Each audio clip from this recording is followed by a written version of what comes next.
Welcome back to Unmasking the Trans Movement with Jon Uhler. I'm your host, Brad Wilder. Last time on the show, Alix was here. She had a great interview with us. She talked all about the porn industry that really is corrupt. She led us down a path of understanding where this manipulation is coming from. We understand where the top lies, and we obviously already know what's below that. Today we're going to look a little deeper into not only the porn industry, but some other topics as well, such as trans surgery. Jon is here with us today as well. Jon, great to have you back. And Jon, whether it's the porn industry, the trans industry, it's all started to be tied together, hasn't it? And that's why we here at unmaskingthetransmovement.com, so Unmasking the Trans Movement is the name of the program. We really try to help people see the big picture. This is not just about one thing in schools. This is not about drag queens in libraries. Those are different facets.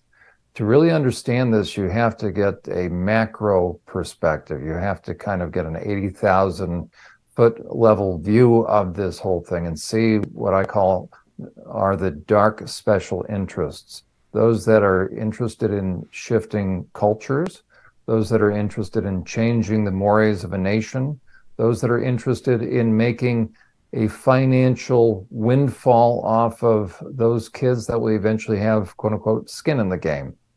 So Alix Aharon is with us. Alix, thank you so much. If ever there's a subject matter expert, you are it. You are her. We have done interviews in the past. I encourage people to go on to the tab called Additional Videos on unmaskingthetransmovement.com. They can see our past interviews where you go in detail to the transgender surgeries. You also were the first one to bring to my attention OnlyFans. We just covered that on the first episode. You then, on the first episode, helped us understand the corporate structure of Mindgeek, which is a international corporation located in Montreal, Canada, that owns virtually all of pornography. And that was an education for us here. We then did kind of an overview of OnlyFans. A lot of kids are accessing that. That becomes a doorway into what would amount to prostitution. That's being pushed to young people. Pick up where we left off. You had mentioned when we were between episodes the name Andrew Tate. Some of us are familiar with that name. Describe that, because he is out in the public. That name has become familiar, and you have concerns about Andrew Tate. Educate our viewers about that name. Yeah, sure. So I suppose around 6 months ago, the conservative media really picked this guy up, right? And called Andrew Tate, and started to interview him because he was saying particular political leanings which they were in some way endeared to, right? So promoting, let's say, traditional masculinity or something of that sort. This guy was interviewed on Piers Morgan. This guy was interviewed on Tucker Carlson. This guy is a pimp, okay? This guy actually is, his business for many, many years has been taking women, and he admits it himself. He calls it the lover boy method. He would tell these girls that he is their boyfriend, would tell them to come and live with him in his studio and create pornography, create webcam, and he admitted to taking 50% of their money for this. Okay, so he had a massive porn prostitution camera operation. Okay, this guy, I cannot believe how well he groomed the conservative media. I mean, it was, it was incredible to see, to be honest, because he's such a great engaging liar, right? Because this guy is a pimp and a pornographer, and that's what white psychopaths do. White collar psychopaths, right? They are masters of impression management. Very endearing. Absolutely. Wow. And it's so interesting you say that, Jon, because he was really getting a lot of heat around 7 months ago, just before he was what do you call it, arrested, right? he decided that he was going to convert to Islam. Okay. And this was part of his, because he understood he's in a lot of trouble. He's getting a lot of heat. He's got a lot of women that they're, going after him for rape and sex trafficking, right? I mean, the whole thing, the whole operation is sex trafficking, is fraud, deception. He did all of that, right? Well, I'm not going to say if he did. The court will have to decide whether he did, right? He is innocent until proven guilty. I'll say he did it. Absolutely. But he manipulated these women. Of course he did. Well, he admits it. He admits it freely, John. That's the whole crazy thing. That's right. That's right. Why didn't I have to ask myself? Why didn't Tucker Carlson, with all of his hundreds and hundreds of he's a smart guy. How did this slip through the cracks? How did why didn't he find out? Like, how is this guy this massive millionaire? How does he have so much money for Bugattis and all of this nonsense that he talks about? I mean, is that the state of so-called conservatives today, that they've fallen and been duped by a pornographer? I mean, pornographers are worse than, they're up there with like murderers and criminals. They're terrible people. Terrible. It's like, I can't, honestly, I was absolutely speechless because Andrew Tate did a massive press tour around all of the so-called conservative channels, giving his whole kind of spiel. His spiel was, I'm being attacked because I'm saying controversial things. No, you're a sex trafficker. You know what I mean? It's almost like Ted Bundy turning around and saying, everybody's attacking me because I don't think trans women are women. It's like, no, you're Ted. You're as a matter of fact, Alex, let me mention this. This is very interesting. I spent 11 years on the psych staff in the Pennsylvania Department of Corrections doing sex offender treatment. And we actually had one sex trafficker finally. So he was busted. So he's a pimp, but he was doing heavy-duty sex trafficking. He was slated to come into sex offender treatment because once they hit their minimum date in Pennsylvania, it's minimum maximum. So you're eligible for parole once you hit half your sentence. So he's slated to do sex offender treatment. He comes in, I'll never forget this because it really stood out. He's enrolled in the group because pragmatically he wants to get out of prison. So he comes in. Of course, they're smart. Right? So he comes in, he's sitting in my group. He's in the back. We've got about 15 guys kind of in a circle. And there was something about him, right? As far as, he just has this defiant, smug look.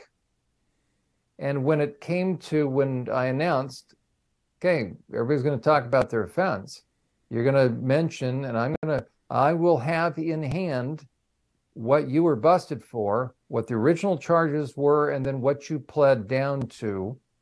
And so you're going to talk about this. He looks at me, he looks at the rest of these guys, this is in prison. He looks at me, he says, I'm not doing this. He stands up and he walks out. That's how brazen these guys are. So Andrew Tate would fit that category. Well, the thing that I kind of want to explain to everybody is that he freely admits what he's been up to. You know what I'm saying? He is, kind of, this is why I'm so frustrated, because even today, Ben Shapiro comes and says, Andrew Tate has some opinions that I agree with.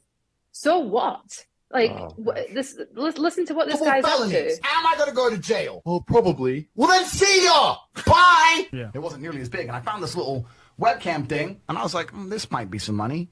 So I text all my girlfriends, I think it was 5 of them, text all 5, said, you're all coming here to live with me and work with me. So Tristan will tell you the story. He'll tell you. All 5 flew in, picked them all up. They're all sitting there. I sat them around the same table. Listen, I need to get paid, right? I'm broke now. I have no money. I'm running out of money. So I put them all around the same table, and I was like, look, we're going to start a webcam business. You're going to stay. You're going to live in London. I'm going to look after you, and we're going to get rich. We're going to be a team. And they're all like, well, who's this bitch? I'm like, she's my girlfriend. She's my girlfriend. She's my girl. You're all my chicks. And you're going to stay here, and we're going to make some money. Big fight kicks off, blah, blah, blah, blah, blah. 3 left, 2 stayed. Those are my first 2 girls. And we started this little webcam business from my apartment. And it just grew and grew and grew. And it got to the point where at one point I had 75 women working for me in 4 locations. Damn. And I was doing $600,000 a month. This is in the UK. But this leads into the story of why I moved to Romania. So at the height of my webcam pimping, I think I'm the king of the world, right? I have all these women, da-da-da. But the problem is, my first 2 girls who worked for me because they loved me. I love this man from the ghetto streets to the hotel suites. So we're working together. But then once you get bigger, you start hiring girls who don't love you. They're in it for the money. And then I had one girl, and she got too drunk one day, and she threw up in my apartment. I told her to clean up. She refused to clean up, started being an idiot. So I took her stuff, threw out the window. You never hit a girl, right? Can't do that. But if all the other girls see me be disrespected, they're going to lose respect for me. Facts. Right? Yep. So when she's like, I ain't cleaning that up, you get that. So I was like, look, I don't care. And she was my biggest earning girl. She made me on her own maybe $25,000 a month. Oh, shit. So I didn't want to fire her. And she knew I didn't want to fire her, which is more reason why I had to fire her ass. So I was like, all right, cool. You want to be a gangster? Right, you're a gangster. Got her shit. We're like high up. We're like high up, like here. It was just out the window. So I threw her out the window. Got her by her two arms and marched her out the door, locked the door. End of it. She starts texting me, you owe me my last month's wages, you owe me my money, give me my money. Did I text her back? I ain't paying you nothing. So here we have this guy who has been on Piers Morgan, who has been on Tucker Carlson, who has been, really treated like a victim in many ways by the conservative media, who are, the whole thing about the liberal media is going after him because he's a misogynist, right? Because he said some nasty things about women. But the liberal media really isn't talking about the fact because sex work is work, according to the liberal media. So they have a problem there. But it's the conservatives I'm a little surprised about, because I didn't know that there were sex worker rights activists within the conservative movement. I can't understand how he was even on any conservative show. This is the guy who is literally creating pornography, tricking women into coming and living in his house and taking their money. This is it's called the lover boy method. That's the type of method that it's called, of getting girls to come. He's just a psychopath. So I just did a little homework while you've been talking and showing that video. It says that Tate's views may appeal to teenagers, but he is currently detained now and awaiting trial for rape and human trafficking. Yeah. He denies all allegation and has pledged $100 million to start a charity in his will for men faced with false accusations. This guy's a scumbag, and he deserves everything he's about to get. But the thing is, he's admitted to what he's doing. That's the whole issue, is that why are we... I find it quite difficult to even have this discussion with people. People are like, well, even Ben Shapiro in that little clip that he just put out about Andrew Tate, he said something stupid. And Ben Shapiro starts off with, there's a lot of ways I agree with Andrew Tate. What do you mean? Who cares? Just because the guy is, he puts on this conservative show for you, honestly, the blindness. I think Ben Shapiro has not seen the porn that he's been creating, that Andrew Tate's been creating. I think if he did, he would have a lot better perspective maybe on this, because it's all well and good to speak about the kind of the porn industry is like it's this ephemeral thing, whatever. No, when you actually are faced with what Lana was saying in our last video, and when you're actually faced with the real websites, you cannot escape what this is. Is this Andrew Tate guy in Canada or the US? No, he's actually in Romania. Oh, he is. He's been detained but I think he is wanted in several countries because he started his operation, as far as I understood, in London.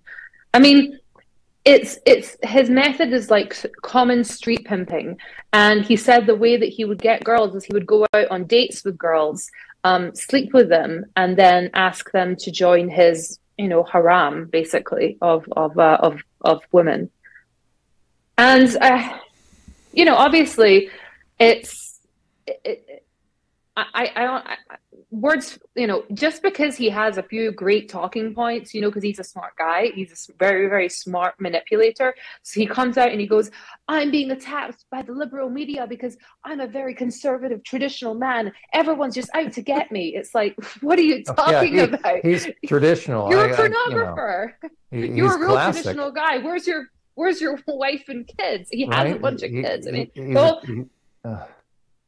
He says constantly, I'm being attacked because I'm promoting traditional family values. You live with a harem of women. Like, what do you mean? What tradition is that? And also, it's kind of like the whole concept of the cuck. It's very cuck of you to be basically renting out your women for other men. The whole thing is twisted. And then that brings us again to the different influences within the trans movement, or the different influences that are influencing kids into the trans movement. Pornography is a massive part of it. As I've said, without porn and the DSM-5, you wouldn't have this, and you added, again, additional influences. But Alix, as we transition, pardon the pun, as we start to look at, because you're a wealth of knowledge when it comes to these different kinds of medical procedures, is there anything else you want to share with us? I do want to emphasize, I know we did it at first, let's take a moment first to help people know how they can find you. Describe the different things you're involved in. Your primary thing is the Gender Mapping Project. I don't want people to watch this episode and not know why you're such an invaluable resource. So describe the Gender Mapping Project. You started it. This is such a resource for parents, and we're going to have you on in the future on a webinar where you will be able to methodically walk parents through how they can use this, as well as some of your other projects that you have. But in brief, take a moment, help parents understand how they can access your site. Yeah, absolutely. So it's so I have a website called the gendermapper.org. This is a very large crowdsourced project, so people can submit different things and everybody can access it. And the whole idea really is to just take a map of all of the different gender clinics in the world, right? So we have gender clinics in Iran, we have gender clinics in Tel Aviv, we have gender clinics in Mexico, all over the world. Can you show your screen right now, Alix? Yeah. Can you show that so people can see? Yeah, absolutely. Absolutely. So this is the map that we're looking at here. There we go. So this is actually your site. The Gender Mapping Project, gendermapper.org. You can see in the search bar up there. So we were, for some reason, Google Maps decided to remove us. So we are now independently hosted. So here you have all of the pediatric surgeons, okay? And then you have the 16 to 18 gender clinics. So these are all the gender clinics really in the world. And there's an interesting one that I'd like to talk about, because I'm a little bit confused as to where she is. That's right. So let's talk about the probably one of the worst surgeons that we now have a situation. Where's Waldo? She's featured in the interview that I did with you. Let's talk about Dr. Yeet the Teats, as she calls herself. Yes. So the Cy Gallagher is a very attractive young doctor from Ireland who was doing multiple surgeries on extremely young girls, mainly so-called top surgery. And you can see here she's a very attractive woman. She's supported by WPATH and all of the rest of the ghouls that we have here. These are her photo gallery for gender confirmation. Let's take a look. Yeah. So she also has, actually as a matter of fact, Alix, let me, whether people are shocked or not, they need to be. Scroll down just a moment, because I want people to see this is what they call bottom surgery for boys. Okay, see the vaginoplasty? Okay. I honestly, words failing. Right, we're not going to really, but they're creating false, fake vaginas out of men after they castrate them and whack off all the body parts, and therefore it's an open wound. Yeah. I mean, but the vast majority of her are double mastectomy. I also just want to double mastectomy, but I just want to mention another a surgeon that I'm also keeping a good eye on, a surgeon that is doing so-called non-binary surgeries, right? So these surgeries are something from like a horror show, basically, where you have, they've added a whole bunch of more. That's quite so what I want to tell people as we set the stage for this, it was bad enough to do double mastectomies, which are being done. They call that top surgery. Bottom surgery are either oophorectomies, complete hysterectomies, or castration for men. But these doctors have taken things to the next level. So these are fake penises that they've attached to women. No, it's not. No. This is a real penis, and they've made a hole. That's insane that we don't even know if that's a man or a woman. I'm sorry, that's right. Like, I know. I do know, because I've seen this picture before. Okay, look at the picture down below. Alex, what you're going to describe now is called NOLO surgery. Parents need to understand this is the next level. So describe, we've got the bottom picture. So after they take a man, they've whacked off everything. They're going to create, you called it like a Ken doll. Yeah, it's a Ken doll. It really is. You know, when you were a kid and you would, you know, dress up your Barbies and Ken dolls, you know, they just had smooth features down there. I mean, that's what this aesthetic really is. And I have to, these are not regular surgeries, okay? We cannot properly identify the sex of some of these people, right? We just simply don't know from looking at, and that's pretty shocking. We can hazard a pretty good guess, but these surgeries are just barbaric.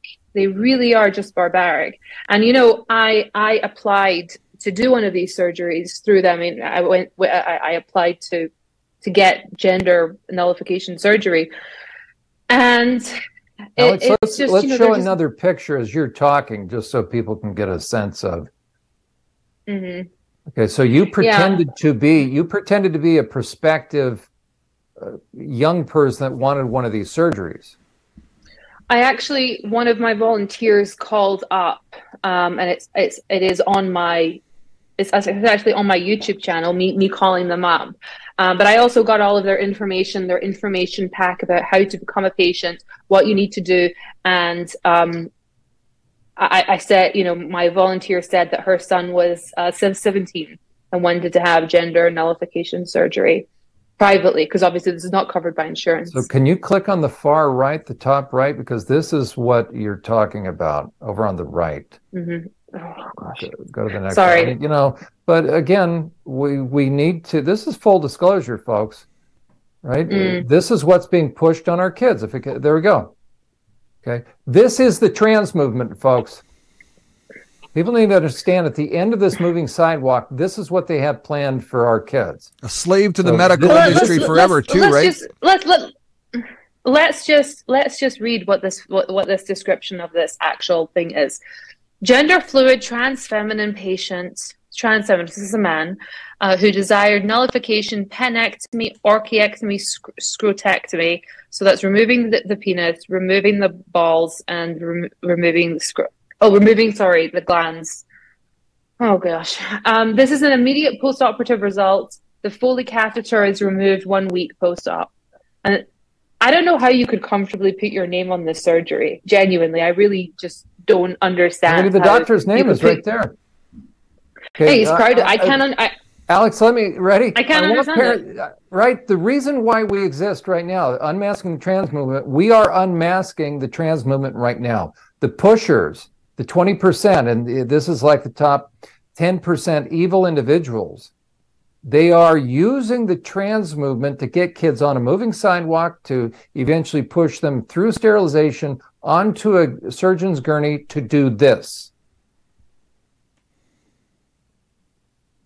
And at the same time as well, a lot of these people will be going into debt to get these surgeries, because obviously they're not covered by insurance. So they also do offer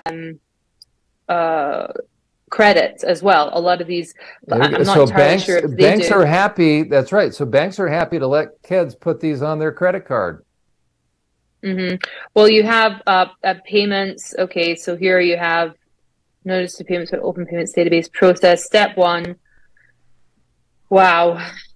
I mean, a lot of these. It doesn't appear that these people do provide credit, but a lot of them do provide, you know, the ability to take a loan from them.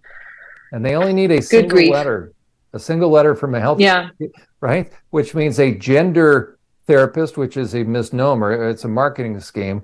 That means if I'm a gender therapist where I'm going to get money and I can refer people, a kid just needs a single letter from a single session to be sent to these doctors, and these doctors are going to make thousands upon thousands of dollars doing this to kids. We're talking $40,000 a surgery, guys. No, actually, I think the non-binary surgeries might be a lot, and if you actually a lot more, because if you actually look at some of the surgeries that they're doing, a lot of them are corrective surgeries. So they're correcting other surgeries that were done before. You see, like metoidioplasty, correction here. Let's see, they actually had it here. Where is it correct? Because these surgeries are very often a disaster. Obviously, revision. So these are revisions that you have to do again and again. It's just that's crazy. Warning for breast surgery, right? But this is going even. This is taken. Oh gosh. Okay, but now I want to ask people. Whoever is shocked, we should be shocked by this. If you're upset, are you upset that Alix and that we all are showing this, or are you upset that people are doing this to kids? Yeah. Well, I'm upset they're doing this to kids. This is the Biden administration. This is what Rachel Levin, the false admiral, who was the health secretary in Pennsylvania that put all the sick patients, COVID patients, back in with other elderly. So she killed off a bunch of elderly. Eugenics? Yeah, him. His name's Richard. Sorry. There you go, Richard. That's right. Richard. So, Alix, let's go ahead and move this. Let's move this picture. Sorry. No, let's move this. We have to be able and willing to see what is being pushed upon kids, right? This is full disclosure. Do you think these pictures are being shown to kids? I highly doubt it. Saying, "Hey, kid, I tell you what, we're going to start you social transitioning. Then we're going to do the puberty blockers, which will sterilize you. Then continue on, and this is what you're going to look like at the end of this process." And your life will be for it. At the end of the day, these new body parts that they're making, there's no sexual feeling there. The ending of all of the flesh is not the same. There's no sensitive spot there. It's not like having sex anymore. Of course. I don't even think these people can urinate. I truly don't. Just even the idea of that. I mean, the sex, really? I mean, I think that's the last thing that's on the charts for these unfortunate victims. I mean, really, this is a horror show of victims that they're showing, and they're showing it proudly. They're putting their name on it. Hey, I'm Dr. blah, blah, blah, and I did this surgery. It's almost I'm as shocked as I was. I mean, I'm not shocked to have seen it before, but it's almost like when I saw that Denise Richards is promoting her daughter's OnlyFans. I mean, it's how low can you go, right? And we, we're regular people. I'm a regular person. I'm a regular woman, right? I'm a very open-minded individual. I think people can have a variety of different desires and wants and go out into the world and make their life their own, right? I'm not a person that thinks you have to be doing this, you have to follow all the rules in life, right? I'm a rule breaker. But to see, I feel we can do better. I really feel we can do better. We can do better by our girls who are seeing this demented OnlyFans content, getting involved in multi-level marketing pyramid schemes, the poor girls that are on OnlyFans raising money for top surgery, that are feeding the pockets of these greedy doctors who are essentially criminals. I mean, what they're doing here. I think we can do better. We really can. And I think parents, you ask the regular person on the street, they're disgusted by this. They really are. There's 1 or 2% of people who think that this is great, and the rest of us are horrified. That's the way it works. Well, and Alix, the average person doesn't know. We probably have lost half our audience right? You were bringing those pictures up, so I want to reiterate this, that what we showed is the result of you going on to that doctor's website that's currently available so that anybody can go on to see it. So you simply brought up a website that this doctor, this group, is so brazen, so callous, so indifferent, so Nazi-like, that they proudly display this. Dr. Gallagher, who has probably fled the country, as you indicated, nobody can find Dr. Yeet the Teats. Very interesting. Is she with her penthouse in Miami and her yacht? Suddenly, tell people how she's closed her offices. But again, this is what's being pushed on. the kids, that if a kid goes into the trans movement, it's heading somewhere. So talk again about Dr. Gallagher, what you have found, because it's worth people noting, because she's one of the most notorious slicers of breasts that we've ever seen. Yeah, so she called herself Dr. Yeet the Teats, which the term yeet was a big term back in the day for, throwing something, right? So I yeet something over to you, right? So she's essentially saying that she takes the breasts and throws them off. That's what she's saying.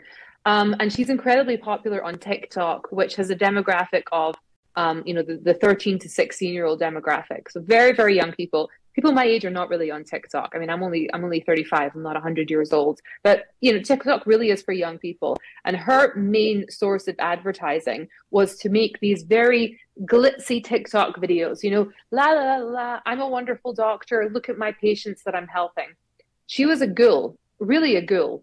And myself and a couple of other people wrote an official complaint to the FTC because of her. We felt that she was inappropriately advertising and communicating with children against the COPA Compliance Act, the Children's Online Privacy Act. But multiple other people, I think, had many complaints about her in the last year. And now she has fled her Florida office. Nobody can find her. It says on her website, I'm permanently closed. Where is she? Where's Dr. Gallagher? Where are you? We'd love to speak to you. Great. We want you to come on our program. Talk to Alix and I, and we'll talk about child protection. We'll talk about how you screen for the 9 key clinical red flag indicators of sexual trauma. You have Dr. Gallagher on your site. Many young women who you have performed double mastectomies, but who clearly prior to surgery showed evidence of serious self-injury scars. We would like to know how you screen for sexual trauma and untreated mental health issues. Mm-hmm. Absolutely. Where is Gallagher? It's such a huge question, and it's going to be answered this year. We're living in 2023. There's basically nowhere to run. She will be found, and we'll have to see how, because she really was operating out with the bounds of the law. And I think that the moment regular people, I mean, I found her a few years ago, but the moment that, Matt Walsh and Ben Shapiro found her infamy just rose so much. I truly think that when she made those videos, she felt that she was making them and only 16-year-olds and 13-year-olds and 18-year-olds would see them. I don't think that she thought that they would end up being on Matt Walsh, because otherwise she would have never created them. Because it's almost like Andrew Tate, the video. She just tells on herself. She just confesses on, because she's confessing on video to what she's up to. It's really quite crazy. Alix, we have about 2 minutes left. I want you to talk to parents, talk to adults that aren't familiar with the trans movement as far as what's underneath it, the issue of pornography, the issue of way kids are being groomed. But share whatever you think a parent or a reasonably protective adult needs to know about the pornography issue and the surgeries. Kind of in a nutshell. We're going to have you back on a regular basis, and we're going to have you on a webinar where you'll be able to help people use your site, maximize the resources that you have. So what message do you have for the unsuspecting parent? Well, if your child has just suddenly told you that they're born in the wrong body, like, don't despair. Don't fall into a depths of depression and fear and worry, because most kids come out of this absolutely fine.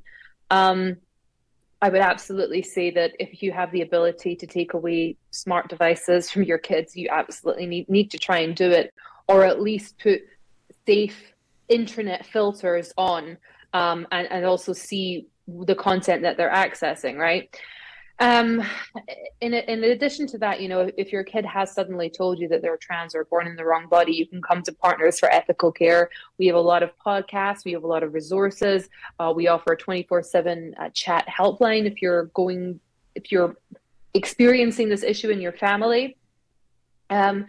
I would say also that, education really is the way forward for this, that the more we educate ourselves, the better we're going to be able to equip ourselves to handle this. And I also wanted to mention that on the 21st of April, we will be doing an event in Austin that we will be talking all about this particular phenomenon of the transgender child. And you can get tickets on partnersforethicalcare.com, and we would love to see everybody. And I'm excited to do more content with Jon in the future. And I'm happy that I've had the chance to educate everybody today.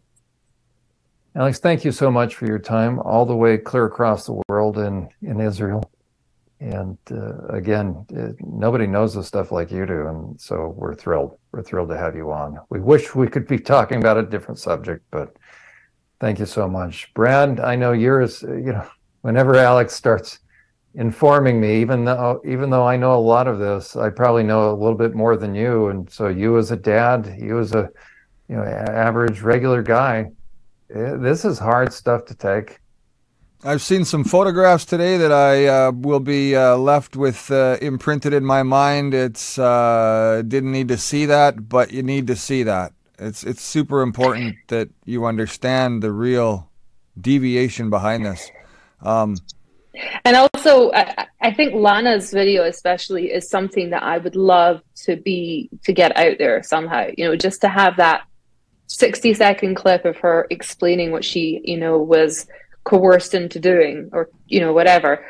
And I think it should be played in the Houses of Parliament, in the Senate, in the, in our local parliament here. I think people have to understand what's going on. Has Lana left the industry? We're just, oh hell yeah! She's now saying that she wants to abolish the industry. She wants to close down all of the industry. So she doesn't. She's saying that it's an evil industry and it has to be shut down. I think she'd be amazing to have on our program as well. She just had a baby, and I think that oh gosh, I mean, she's just. I can't wait to when she's ready to start doing anti-porn activism, because I think it'll be phenomenal. Alix, we'll have you on with her. That would be a very compelling. Oh gosh, I'd love to. Yeah. Absolutely. Brad. Okay, guys. Again, what a powerful time. Thank you very much to both of you today. All right. Oh, sorry, go ahead. Thank you guys so much. No, I was just going to say thank you guys so much. I had a really great a couple of hours doing education with you. Excellent. This is Unmasking the Trans Movement with Jon Uhler. Thank you to all of our guests today. Again, we remind you that obviously there is disturbing information that we present here on the show. We do have a website. Please go to there and see for yourself. Many episodes there to take part in, and you'll get an understanding for what Unmasking the Trans Movement is all about. I'm Brad Wilder. I'll see you next time.